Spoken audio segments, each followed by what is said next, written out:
आपण पाहत आहात निपाणी न्यूज, चौफेर घडामोडी। निपाणी मतदारसंघातील आमदार सौ शशिकला जोल्ले यांचा सातत्यपूर्ण विकास कार्याचा पाठिंबा। गेली 12 वर्ष सतत निपाणी मतदारसंघाच्या विकासासाठी प्रामाणिक काम केलं आहे। सर्वसामान्यांना मिळणाऱ्या शासनाच्या प्रत्येक योजना प्रत्येकाच्या घरापर्यंत पोहोचवण्यात आपण कधी मागे राहिलेलो नाही। गोरगरिबांना योजनेच्या माध्यमातून उद्योग निर्माण करून आर्थिक सबल बनवण्यासाठी नेहमीच प्रयत्नशील राहिलो आहे। शासन कोणत्याही पक्षाचे असो, योजना तळागाळापर्यंत पोहोचवण्याचं काम लोकप्रतिनिधींचे असते, ते प्रामाणिक करत गेलो आहे। त्यामुळे निपाणी शहर असो वा निपाणी मतदारसंघ असो, आपण विकासाचे राजकारण करून विकासाला न्याय देण्यासाठी प्रयत्नशील असल्याचे प्रतिपादन आमदार सौ शशिकला जोल्ले यांनी केलं। त्या निपाणी नगरपालिकेतर्फे SC, ST व मागासवर्गीय सर्वसामान्यांसाठी आलेल्या योजनेतून शिलाई मशीन, लॅपटॉप, दिव्यांगांना 3 चाकी 4 दुचाकी वितरण व कचरा वाहतुकीसाठी नवीन आलेल्या वाहनाच्या पूजन प्रसंगी ते बोलत होत्या। पुढे बोलताना त्या म्हणाल्या, निपाणी शहरातील 89 महिलांना शिलाई मशीन, 16 जणांना लॅपटॉप, 8 जणांना 3 चाकी दुचाकी वितरण करण्यात येत आहे, तर अन्य काही जणांना आवश्यक असून लवकर देण्याचा प्रयत्न केला जाईल असं त्यांनी सांगितलं। बुडा अध्यक्ष लक्ष्मणराव चिंगळे म्हणाले, कर्नाटक शासनाने नेहमी सर्वसामान्यांसह मागासवर्गीय, अल्पसंख्याक आणि गरजवंतांना योजना देऊन त्यांना न्याय देण्याचा प्रयत्न केला असल्याचं सांगितलं। प्रारंभी आयुक्त गणपती पाटील यांनी स्वागत करून प्रास्ताविकात त्यांनी विविध योजनांची माहिती दिली।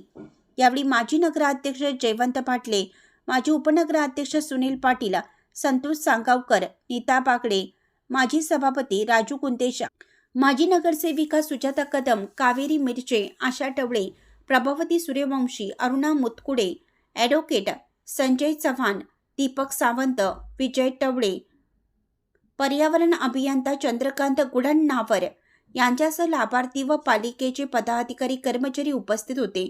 सूत्रसंचालन संपतराव कुर्णे यांनी केलं, तर SB माने यांनी आभार मानले। साहेब ते नक्कीच करतील आणि तुम्हाला विनंती करतो की त्या मुलांना देखील अन्याय व्हायचा नको, त्यांना देखील स्कॉलरशिप मिळण्यासारखं व्हायला पाहिजे। आणि खरोखरच ते देखील आपण त्यावेळेला चालू केलं होतं। आपल्या सरकारचं जे जे थोडंसं स्कीम होतं ते आता बंद झालं, त्याच्याबद्दल बोलायचं नको, परंतु सरांनी सांगितलं की कुठलंही सरकार असेल तर जिथं आमदार असतात त्या आमदारांचं जबाबदारी असते की कुठलंही सरकार असेल तर सरकार दरबारामध्ये जे योजना आहेत ते आपल्या मतदारसंघातल्या तळागाळातल्या लोकांपर्यंत आणून पोहोचवायचं। आणि ते मी प्रामाणिकपणे करायला लागलोय।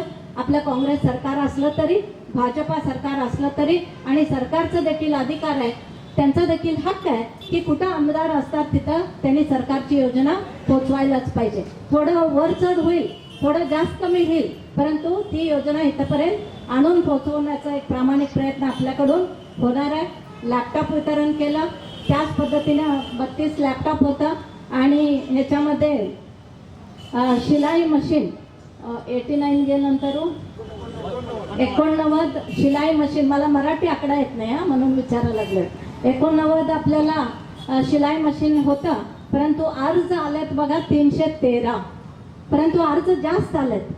तरी पण विचार करू नका, जसं चिंगळे सरांनी सांगितलं ते अर्ज आम्ही ठेवून घेतो।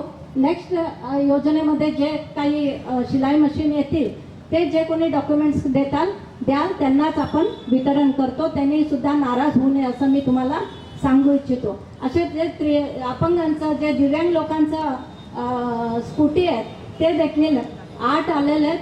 8ला 8 देखील आपण आज सिलेक्शन केलंय, परंतु 23 आपल्याला अर्ज आलेले आहेत। ते 23 अर्ज देखील आपण सरांनी सांगितलं तसं वेटिंग लिस्टमध्ये ठेवून घेतो आणि येणाऱ्या दिवसामध्ये ते आलं की त्याच्यामध्ये आपण व्हेरिफिकेशन करून आपण देण्याचा प्रामाणिक प्रयत्न आपल्याकडून होईल। आणि आपल्या मी लक्षात ठेवा, या योजना ही दैनंदिन व्यवहार प्रत्येक माणसाचं जीवन जगण्यासाठी उपयुक्त असणारे ही साधनं आहे।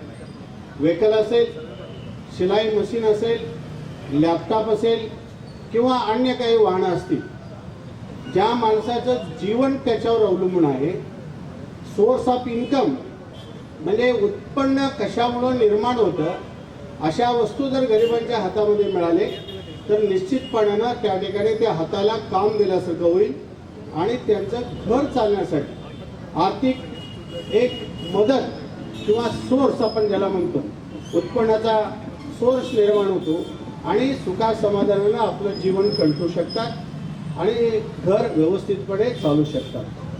म्हणून कर्नाटकातलं सरकार, काँग्रेस सरकारनं सुद्धा सत्तेवर येण्यापूर्वी ज्या 5 गॅरंटी अनुष्ठान केले त्याच्यामुळं किती घरातली भांडणं कमी झालेत, किती लोकांना हातबळ मिळालं आहे, पाठबळ मिळालं आहे, आर्थिक पाठबळ मिळालेलं आहे. दैनंदिन व्यवहारामध्ये कुटुंबामध्ये पोचणाऱ्यांची काय अवस्था आहे, सरकारच्या योजना सर्वात जास्त निपाणी मतदारसंघामध्ये जरी काँग्रेसचं सरकार असले आणि BJPचे आमदार असले तरी योजना लोकांच्यापर्यंत पोहोचवण्याचं किंवा विकासात्मक धोरण ज्या ठिकाणी राबवलं जातं ते अत्यंत महत्त्वाचं आहे. पक्ष आज काँग्रेस असेल, काल BJP सत्तेवर होतं, आज काँग्रेस सत्तेवर आहे, परंतु गरीब लोकांचं हेळसांड होता कामा नये. त्यांच्या दैनंदिन शासकीय योजना त्यांच्यापर्यंत मिळाल्या नाहीत असं त्या विधानसभा मतक्षेत्रामध्ये होता कामा नये कुठलाही पक्ष असेल. म्हणून आज काँग्रेस पक्ष सत्तेवर आहे. 5 गॅरंटीचं आश्वासन देऊन सत्तेवर आलेलं हे सरकार आहे. सन्माननीय सिद्धरामय्या साहेब या सरकारचं नेतृत्व करतात, राज्याचे मुख्यमंत्री आहेत. उद्या 7 तारखेला कर्नाटकाच्या इतिहासामध्ये नोंद होणार आहे की कर्नाटक राज्यामध्ये देशाला स्वातंत्र्य मिळाल्यापासून इतक्या प्रदीर्घ दिवस, प्रदीर्घ काळ मुख्यमंत्री असणारा मुख्यमंत्री म्हणून 7 तारखेला त्याची नमूद होणार आहे. म्हणजे आजपर्यंत जे मुख्यमंत्री झाले त्यांच्यापेक्षा सर्वांच्यापेक्षा अधिक काळ कर्नाटक राज्यामध्ये मुख्यमंत्री म्हणून अशाच अपडेट्ससाठी निपाणी न्यूजला सबस्क्राईब करा आणि रहा अपडेट.